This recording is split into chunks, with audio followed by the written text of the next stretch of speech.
Okay, good afternoon. I am Anto Budiarjo. Welcome to Monday Live. This is something that we do on Monday afternoons to try and figure out the future of smarter buildings.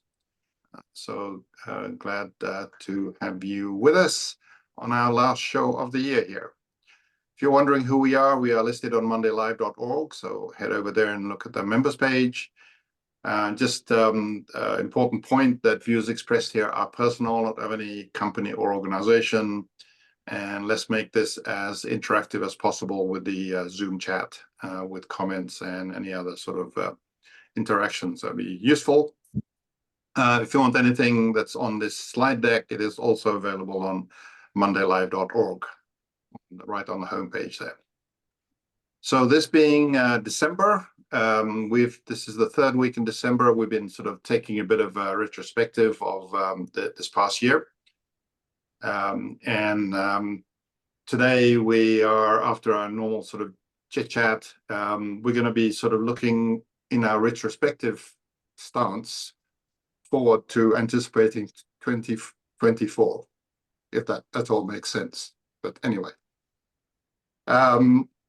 and just some programming notes. We'll be dark for the next couple of weeks for Christmas Day and New Year's Day, and we'll return on January the 8th for a couple of shows before we all head over to AHR.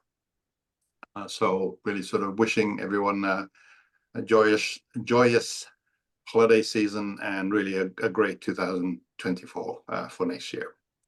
So with that, I'm going to hand over to Ken. What's going on, Ken? Okay, well, thank you very much.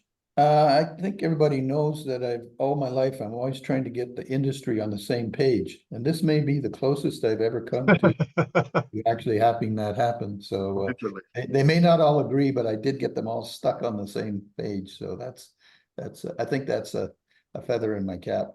We're really pleased with the participation we have in all of our panelists and speakers at AHR. Mark was asking if I'd heard anything about the numbers, if the amount of speakers we have. I think there's well over 50 speaking at our groups, and I see quite a few on the others. So if all the panelists show up, there will be at least a crowd. We're billing this as the Zoom to Chicago and meet the team face to face. A little play on all of this virtualness we have, and the opportunity to actually shake hands and talk to people face to face, I think is kind of exciting us all. Some other stuff that's going on is we're starting to, we talked a lot about getting more people into the industry. We've got a session called Staffing the Industry today and Building the Right Team. And there's just a whole bunch of ideas of how that's being done. But the one that excites me is that we're actually reaching out to the high school level, and we're starting to bring in people in internships and all kinds of approaches. And just even in our local area on Vancouver Island here, there was a company way back when called Power Measurement, and Schneider Electric bought them. And so what they did is they turned their facilities into one of their branches, and they're actually offering a 3-month introduction to automation. And we're starting to see quite a few folks that are making a valiant effort to drag. And actually it's aimed directly at girls, which I thought was kind of interesting as well. I made a post on LinkedIn if you want to get some more information on that. So anyway, that's exciting stuff.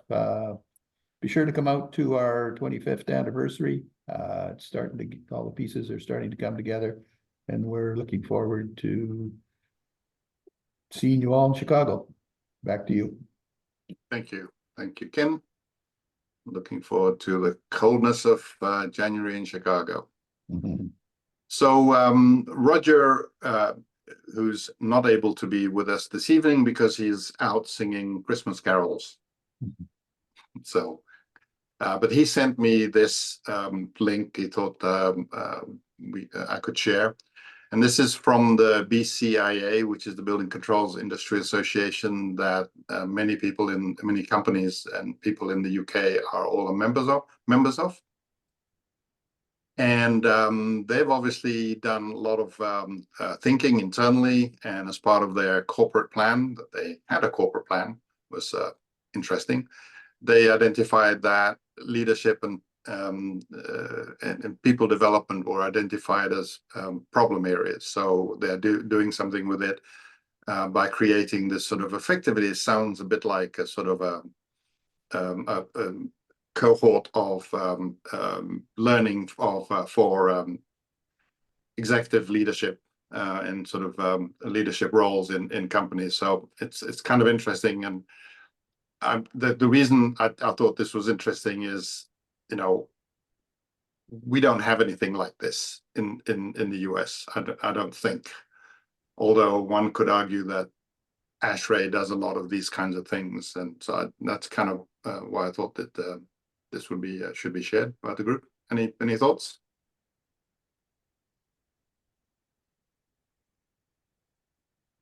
Anyway, the link is there if you want to take a look at that. I don't see Bill Bain here, but so I was expecting him to be here, and he's been away and he got married. So anyway, congratulations, Bill, if you watched the recording. Other than that, looking to next month, Smarter Summit on this is Sunday. It's time to register. The link is there. I'll paste it in chat in a minute once I stop talking. And we're really sort of starting to put this program together, and really looking forward to everybody being there. Rick, do you want to add anything, and anybody else want to add anything to this? No, that's great. Having the specifics on the agenda coming out in the next week or so, but everybody should go ahead and register if you're going to be able to make it to there on the Sunday before AHR. Cool. So one thing, as our theme 2023 perspectives, obviously going into 2024.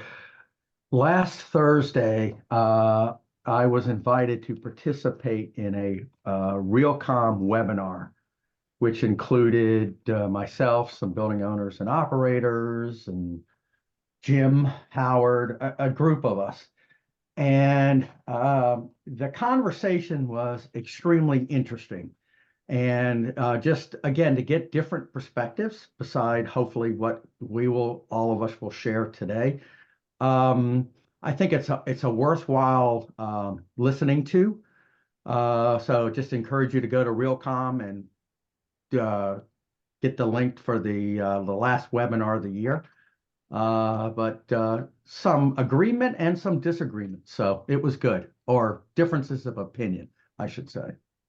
So can you recall a couple of highlights, agreements, and one disagreement, maybe? Just sure. Some of the highlights: the continued hip and hype will continue, and one of the folks said they predict a downgrade or down something. I forget what it was on PropTech going into 2024.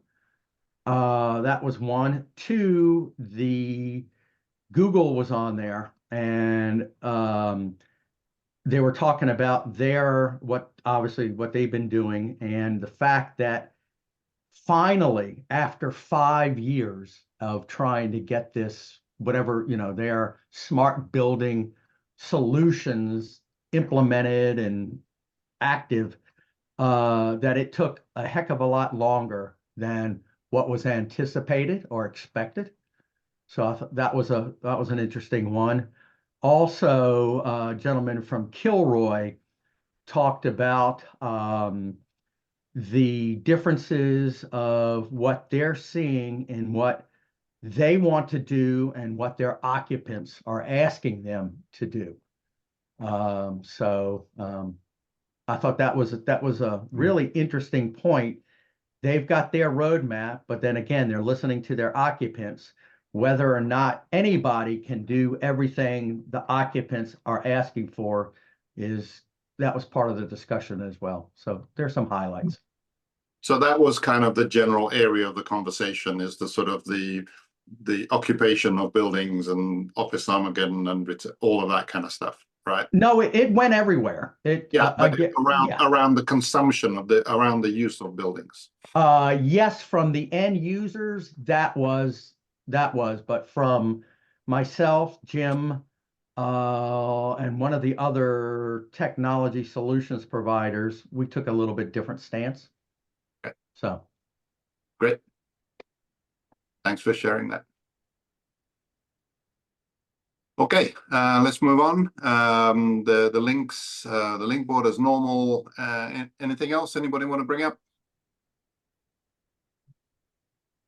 Hearing nothing. Retrospective. So the sort of what we've been on the last couple of weeks, we spent the first week in December talking about what we've covered in 2023. There's all of these sort of themes. These are what we dealt with. Last week we talked about the agenda structure for the summit in Chicago. That was really very useful. And one of the things that really sort of came out of this is that the flow of the summit is it's for a specific reason, but it really didn't bring out all of the different issues that are really sort of behind all of these agenda items, right? And we actually went through them, and so this is really sort of part of the reason for this week, and sort of anticipating next year. And so we had a planning meeting about this last week, as we normally do. And the sort of the core of thought is that the core sort of thing that came out of the conversation is that we've been doing a lot of stuff. We've been thinking and talking about all sorts of different things for the last 3 years, basically. And really, we really should be focused on 2024 as the year for action, right? To actually enact all of these things we've been talking about that started obviously with COVID. So that's kind of the sort of the mood, let's say, that we came out with from the planning session into this call. So the items that we really need to be thinking about are these sort of accomplishments, and these are our accomplishments, meaning not just this group here, but the people who come and attend Monday Live, and people in the coalition, other people, other organizations, partner organizations, just as a group, as a community, we've been sort of thinking about all of this stuff and talking about all of this stuff. Let's sort of go through it very quickly. The Smarter Stack, we actually did that in 2021, so that's nearly 3 years ago, folks.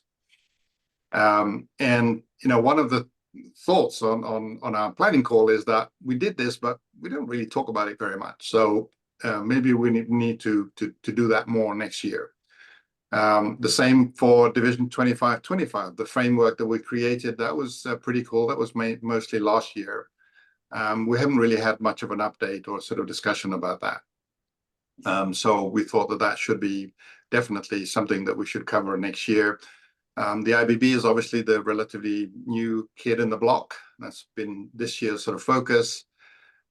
We've been talking a lot about cybersecurity, but I think the way we sort of think about it now, it's not really about cybersecurity, but as much about managing cybersecurity, right? Because it's something that you have to manage and know about. And there's a whole supply chain issue, both in terms of products and sourcing of stuff, but also more importantly, the channel and the potential change of roles the channel is likely to have with a lot of the technologies that we talk about. Workforce development hasn't gone away and will still need to be sort of discussed next year. Artificial intelligence, just at the beginning of that, we're trying to understand what it is and how to use it is really kind of the what's going on. We touched on it last year and the past years, and we should be thinking about it next year. And the last point here is somehow leveraging an awful lot of activity that's going on in government sector, both federal and local. So I'm just going to put this up here and open up the conversation. So these are things that we have collectively done. And one thing sort of interesting about this, and this sort of goes back to what Ken's saying, is that all of these things are collaborative endeavors, and they're all about helping people collaborate, right? I mean, starting at the smarter stack is really a communication tool so that we can all talk the same terms, right? And everything else is pretty much has that sort of collaborative component to it. So I'm going to leave this up here and open the floor for whoever wants to start this conversation. So I think I'll just throw something out on cybersecurity. You know, it's interesting. The industry, us folks on this call, we've been talking about its relevance and its importance since 2012. I think is the year that the whole cyber security thing really hit us, the industry, right direct in the face.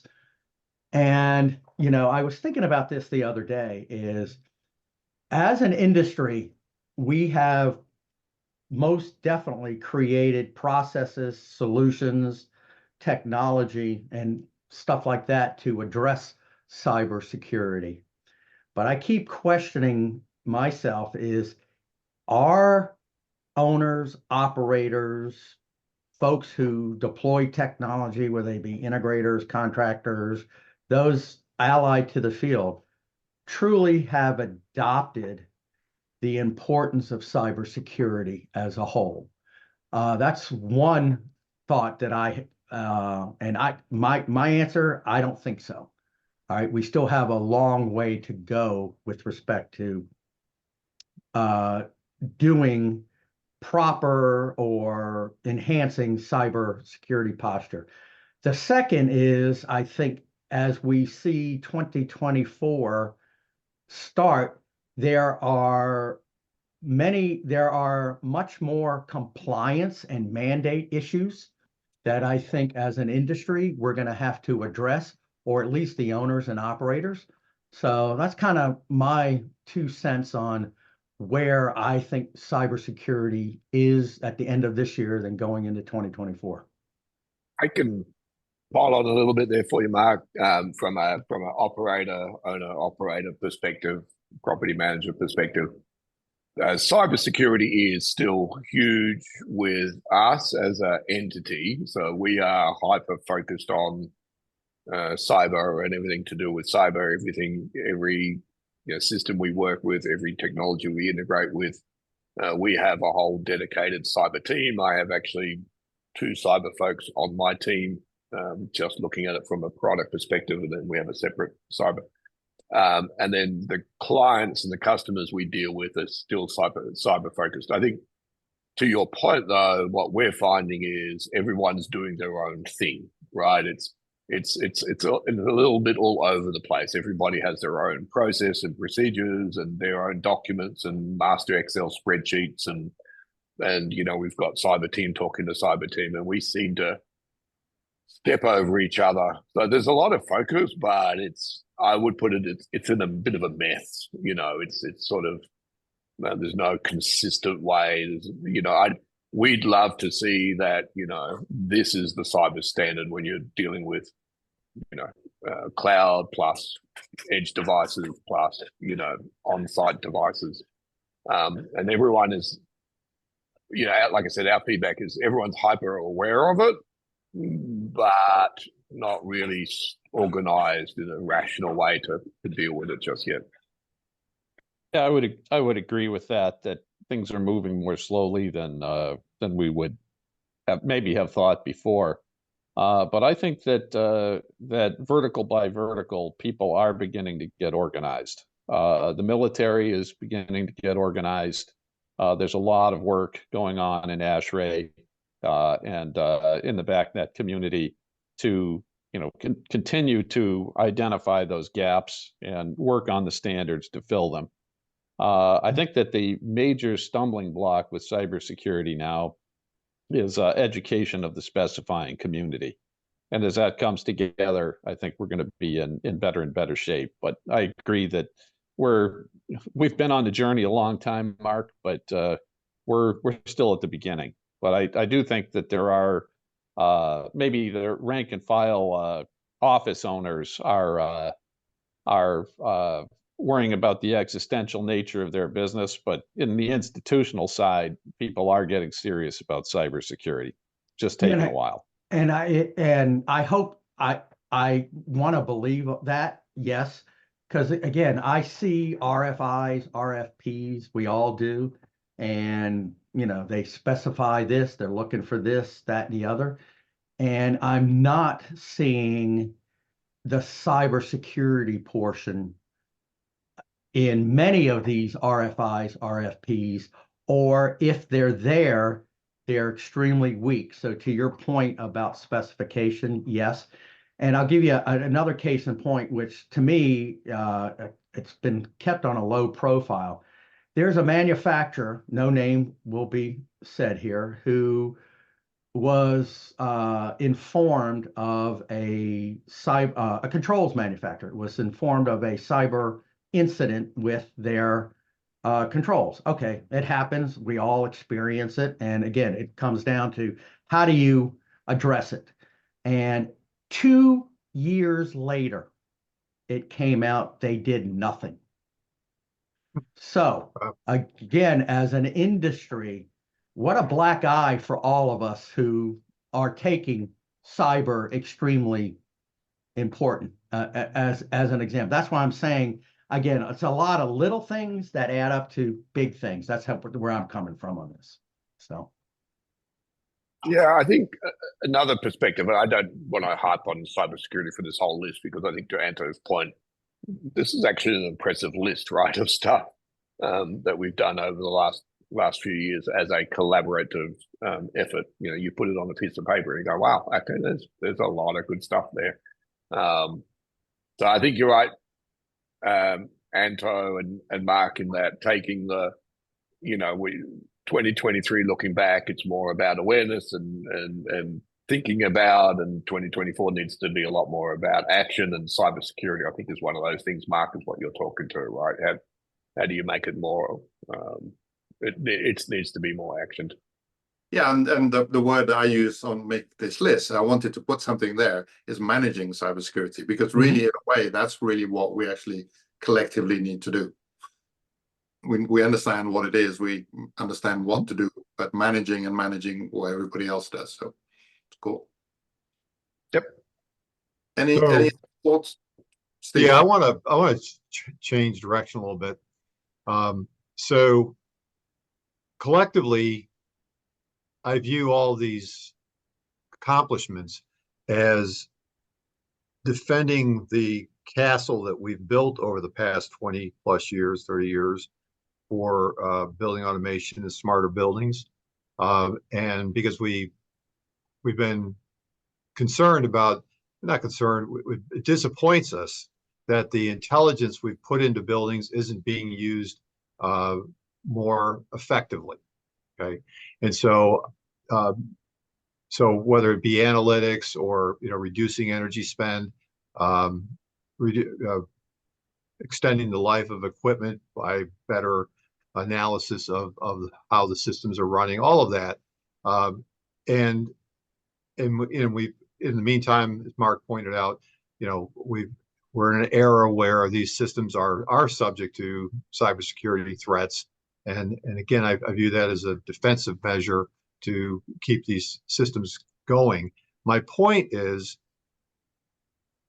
the market that we have achieved is roughly 20 to 25% of the buildings that are out there that are candidates for building automation systems.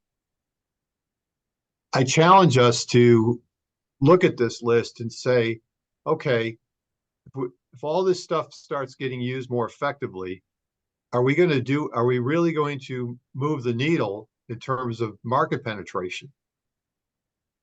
What about the buildings that are under 50,000 square feet? Is any of this going to fundamentally alter the adoption of smarter building technologies in buildings of those sizes, which collectively represents the lion's share, or 80% of the buildings that exist? I'm not talking about homes, although you can throw in some smart homes if you want, or some larger homes, but really the commercial, institutional, industrial facilities that are smaller, what are we doing, or are we doing enough to solve the challenge? Do we even understand what the challenge is as to why they're not using these So the way technologies that are already in play? the way to look at that is I think this is what you're suggesting, is to look at this list and ask yourself which items here actually matter in that regard, right? To Yes, help. exactly. Exactly, Anton. Right? Yep. And is there anything here that shouldn't be here because it doesn't really help with that? That's kind of the other way of putting the question. Yeah, because I'm trying to, like I said, I feel like a lot of this is defensive in nature to protect the 20% that we already have and to make sure it doesn't erode. I don't know that it actually addresses the reasons, and I don't think the 3 years we've been doing this, I don't feel like we've had a very good discussion around what is preventing the other 80% or 75% of the market to adopt smart building technologies beyond smart thermostats. So it seems like you go from nothing or very crude to smart thermostats, and then ends there. It stops there. That next evolution to putting in what we traditionally call a building automation system isn't happening. And if not, why not?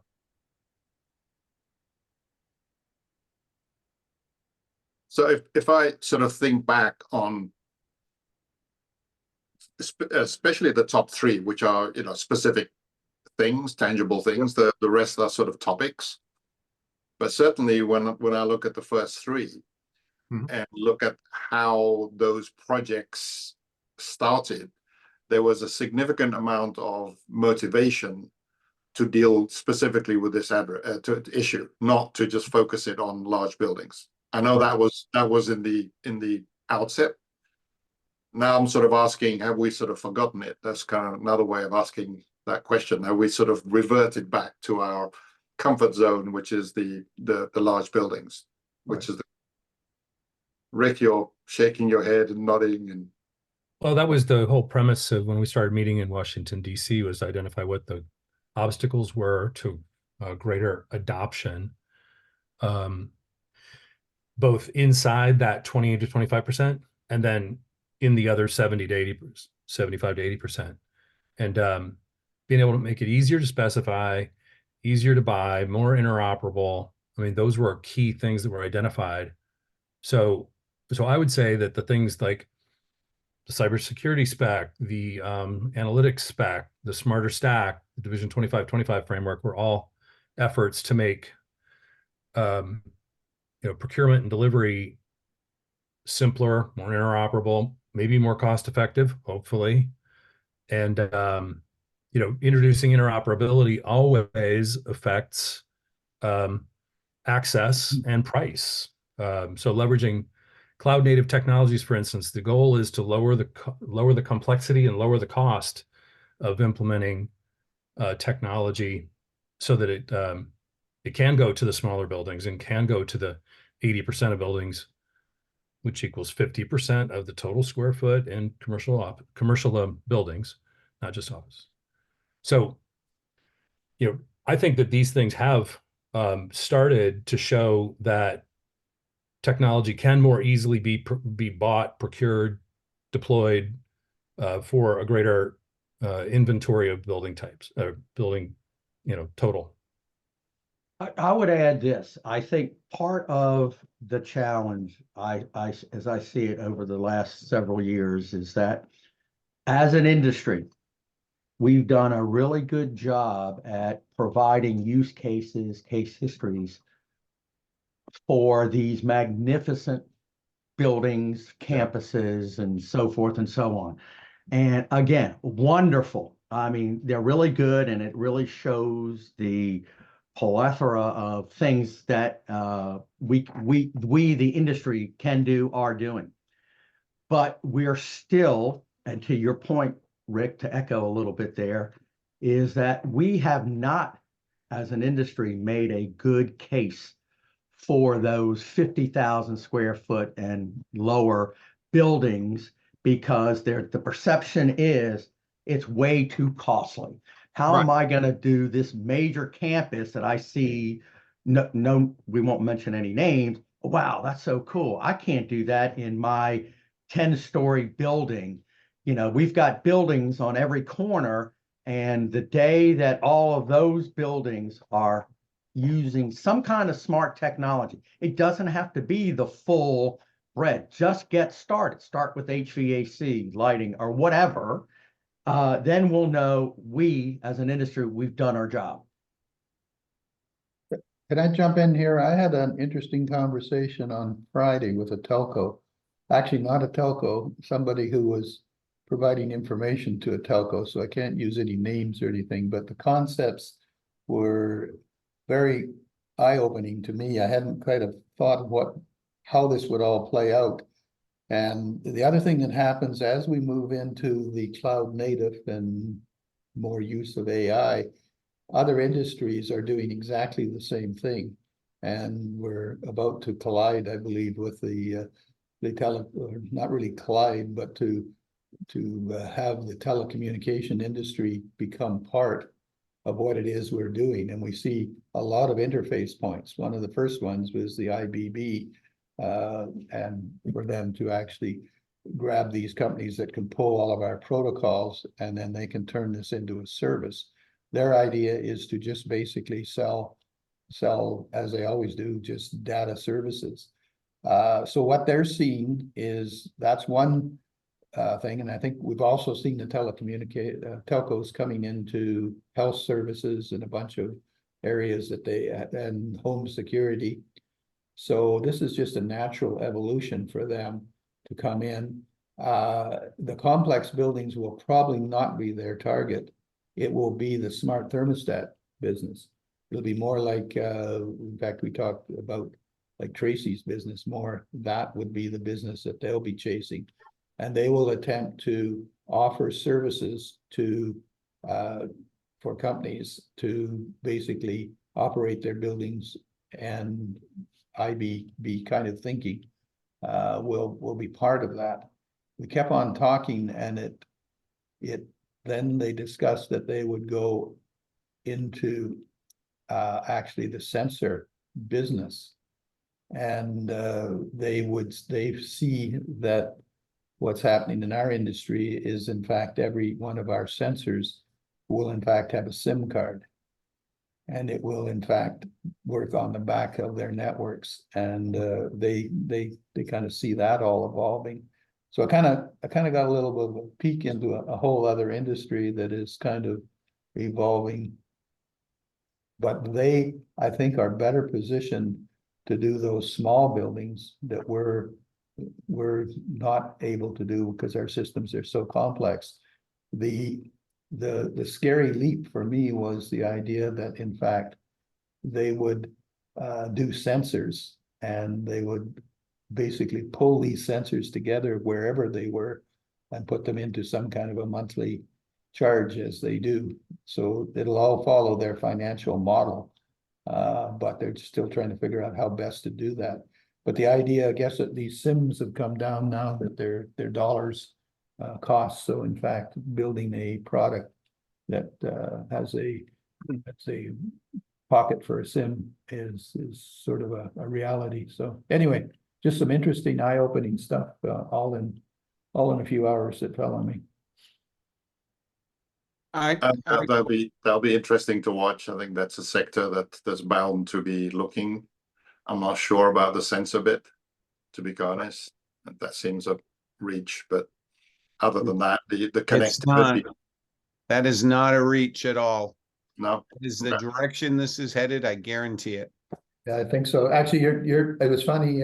We were talking, and everything we were talking about, I said, that's Tracy's business. That's Tracy. Yeah. They saw they were going for the numbers of small stores because they can solve the connection problem. They basically will just float everything out. I mean, we're starting to see these air tags and the Android tiles, and you're starting to see that. I mean, how can you not believe that they will clobber us in the sense? Yeah, for $20 you can get an AirTag, right? Yeah, that's right. It's a communication thing. The issue in the smaller buildings, and this isn't all buildings under 50,000, because that's an interesting demarcation point, because there are what I would call sophisticated buildings under 50. But then there are a bunch that aren't, and a bunch of the building inventory, that's the part of that quote unquote under 50. It's just always going to be thermostat mentality kind of a thing, and or open warehouse-ish kind of space, with rooftop units. But the big thing, coming back to what Ken said, is if you think about how much elasticity there is from a cost standpoint in putting a SIM card into a device, when you add in wiring that device and the deployment costs of that, if I can go peel and stick a sensor on a wall somewhere, and do that, and if it's if they get the cost of the SIM stuff down enough, that'll happen all day long, right? It'll eliminate the need for gateways. It'll eliminate the need for running wires between sensors. It will expedite how quickly deployments happen. And if you're doing large scale deployments, knocking a month off deployment or something is big dollars, Right. So there's a lot of room in there that, not normally we would look at something like, why do I want to add $20 to a $5 sensor? Well, that's so you can avoid running a wire for $500, right? Yeah, for $500, right? Right. Another one too is Jim Lee always pointed out that one of the big problems of our industry is just the scale. We don't have the numbers. But as you move to the telco kind of thinking, and as they move to their health and their home security, they're starting to get those million numbers that when things get very well priced. Other thing, I was just at a Christmas party with a bunch of old folks like me, and I was the only guy that didn't have my hearing aid app on my phone. So I mean, obviously the sensors, the control of all of that is just evolving completely in somewhere between the Internet of Things and telco technology. The whole cell technology, the whole G5, as it starts to unravel, is going to just change that. I think it's pretty easy for us all to imagine going to the phone store and you see all the phones lined up there, and you're going to see all the smart thermostats lined up on the other side. Can you not imagine that? Not You know, at $100 a month for a connection. Right.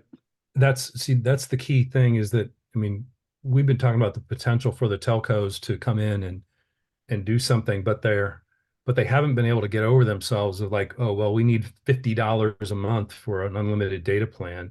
How do you explain what? AirTags? Because they're coming through a proprietary gateway, or they're going to. They don't have SIMs in them. Right, they don't have SIMs. They rely on the leaches. Right, they're leeches. Yeah. Now the cool thing is that just over the last few months, some of our members here have actually been involved with negotiations with some of the providers of the SIMs and of the minutes and data, and the prices have come way down. That was a piece of information I got too. Yeah. Like, And so I'll add, A huge drop. I'll add to that, Rick, that the prices have come down for sure. Because we have a solution that we work with a telco, but I just recall, I don't know, 10 years ago, give or take, the telcos tried this and they failed. Yeah.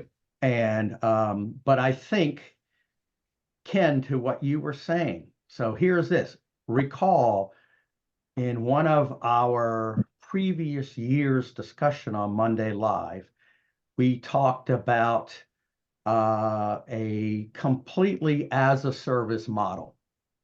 So then the question then begs is, all right, if everything is equal and telcos are successful, obviously they have perfected the as a service model. So will they offer, let's just call it controls as a service? And are they the right people to do that? I don't think they'll offer it. I think they'll enable it. Yeah. Right. Yeah. Yeah, you still have to have somebody who can walk inside the building and knows what the hell they're doing. Yeah, And then Yeah. telcos can't do that. no, but they can enable, they'll enable the whole portfolio of warehouses and small, all of that stuff between 10,000 and 50,000 square feet. And then the other thing they told me is they'll use like AirTag technology to concentrate this stuff. The other one that's inside of the telecommunication industry, if you imagine it, just like the power industry, that they have this incredible demand problem that everybody wants to use the cell phone at exactly the same time. So they actually have to design their networks to basically handle that amount of traffic. All of this stuff that we're talking about, generally speaking, it's not that time sensitive. We can push it it's in their industry, if you can push it 6 nanoseconds that way or 6 nanoseconds this way, it can probably help them a lot. But you know what I'm getting at is, so they've got these incredible cell networks that are sitting there at night that could be putting through an incredible amount of data. So the data is virtually free. They just have to figure out how to market that. And I think that's what you're going to see. Yeah, it will be enabling technologies. I don't see them getting directly into it. And remember, it doesn't necessarily have to be every sensor has a cell Right. SIM card, in it, right? That you put a $50 gateway in somewhere. If you look at like Disruptive Technologies does a pretty good example where the gateway deploys on any cell network. It's just really easy. It meshes with itself. So once you have kind of an infrastructure of that sort of thing, you can put sensors all over the place. And those are literally peel and stick sensors, for the most part. And So sorry. I'm just conscious that there's a big long list here. This topic, the telcos, will affect this bullet more than anything else, right? The supply chain. I see that impacting cybersecurity significantly too. In a good way, yeah. Okay. It creates what we would normally call an air gap, right? Right. It creates a whole new set of problems, but Well, responsibility gaps where you're Yeah. defining the boundaries.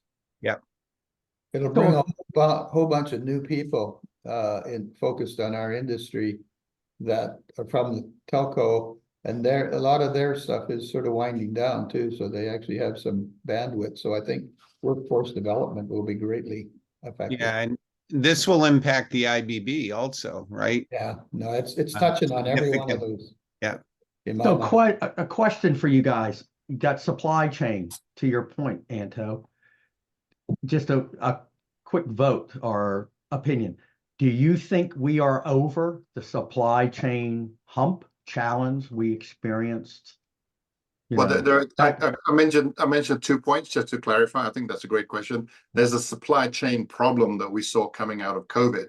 Right. This bullet point really is also relating to the fact that the supply chain is likely, or the supply channel is likely to change given all of these standardization and technology. So I think you're asking about the first.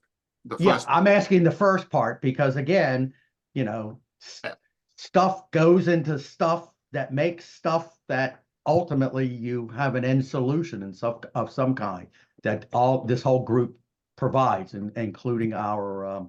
So are we still seeing problems with supply of components? Really, is the problem? Yeah. But as an example, there you can solve the shortage of chips by putting SIMs in these things and basically moving the processing into cloud native. As an industry, workaround. the chip industry is in a correction right now, has been since first quarter of this year. And the problem is too much stored inventory in the supply chain combined with a pretty large increase in capacity during the pandemic.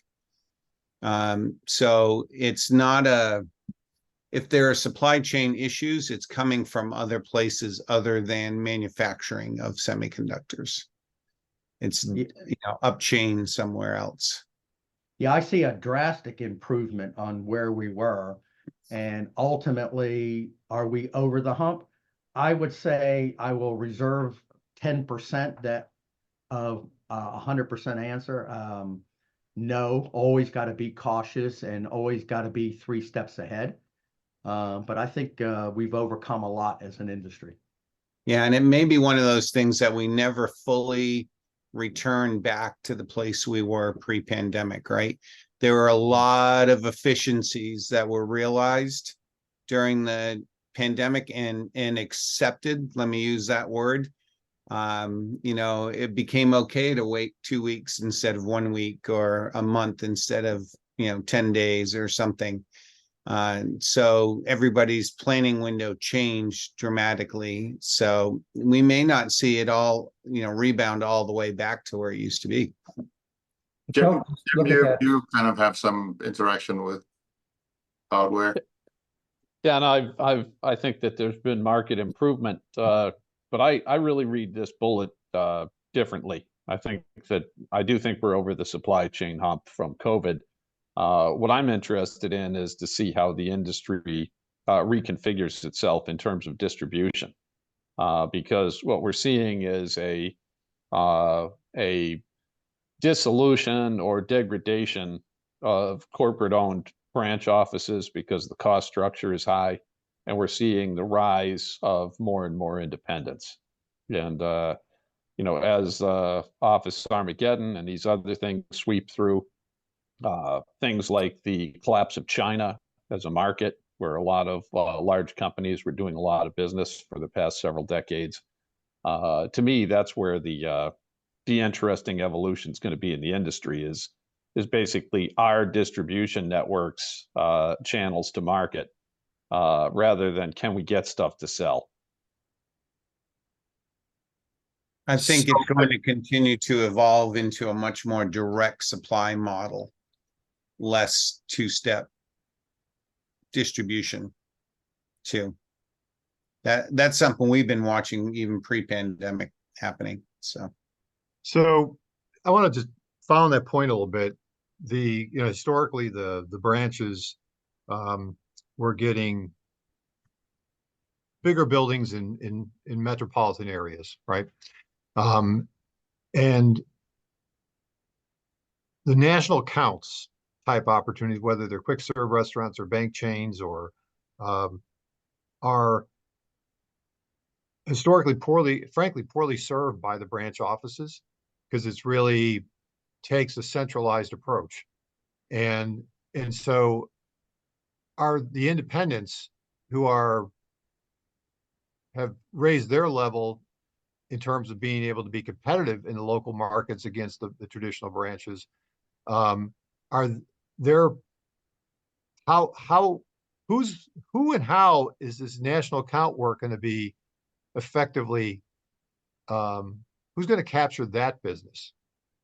I don't play there as much as Tracy, but what I can say is that there are a number of regional or national SIs. And I think that if they get organized around this business, they'll be in a much better position to deliver that with either their roll-ups of local building contractors that they've bought over the years, or some other methodology. Tracy, what do you say?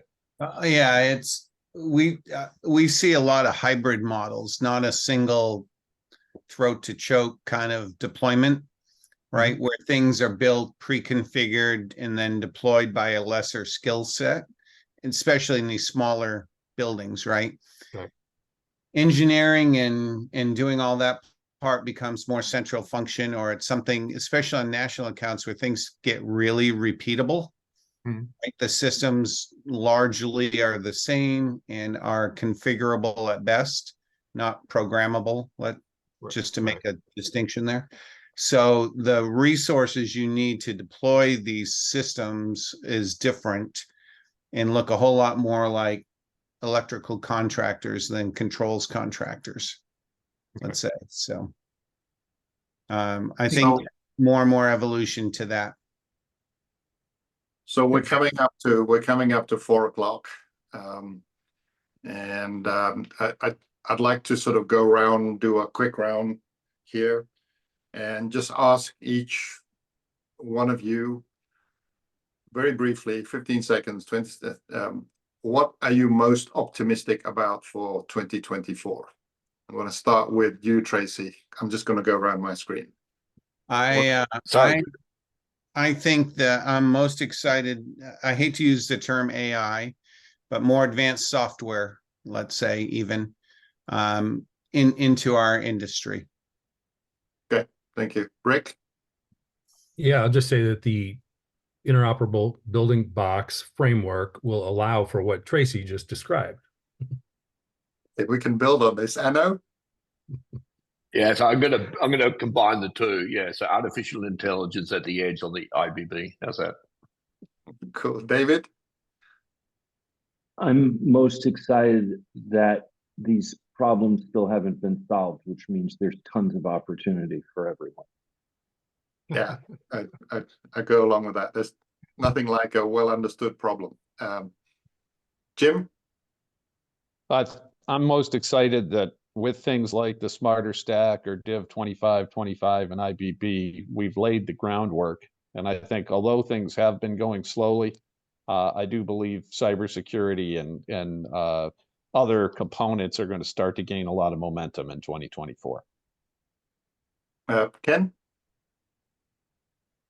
The whole cloud and AI thing, as I pointed out, it's the exact same evolution that we did from pneumatics to direct digital. And I grew up in that time, and it's going to be so exciting, and there's going to be so many different ways of doing things and so many other people involved, and I'm excited about that. I wish I could reset my clock and start over as a young man knowing what I now know. That would be amazing. Sorry, we can't do that in 2024. All right. Mark? Two things. First one is the opportunities, growth of the edge and IP, and then the conversations and how they have changed with owners and operators. And I feel that they are more inclined to grasp our technology and our solutions than they ever have been before. Cool.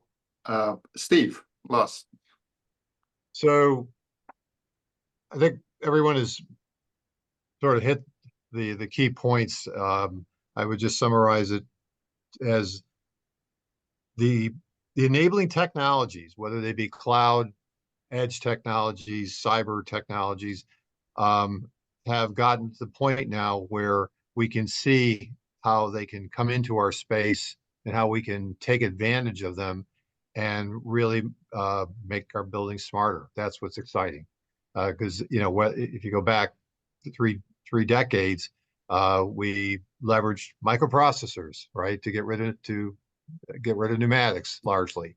And now there's a whole new generation of technologies that are going to enable us to take that next step, which is very exciting. Cool.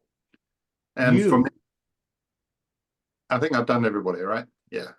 From my perspective, I think this list is pretty awesome. And I think the fact that we've spent a lot of time talking about this list is pretty awesome. And, if you think about it, the first is we figured out how to think about things. And then we figured out how to plan and spec. And then we figured out how to make things interoperable in a box, right? So there was actually I'm not sure we actually thought through it like this, but there's actually a progression that was going on that's actually taken us to here, opportunity to make all of this real. So that's what I'm most excited about. All right. So with that, let's call it a day. Call it a year. Yeah. Awesome. All right, When guys. are we going to be back, Anto? We are back on January the 8th, Monday, January the 8th. So we have 2 weeks of Monday Live darkness. Well, thanks very much. And happy January the times 8th with all, seems so far away. and happy times with all our families. So wishing you all great times. So see you next year. Okay. Thanks. Awesome. Holidays, Bye-bye. everyone. Cheers. Season. Bye. Bye-bye.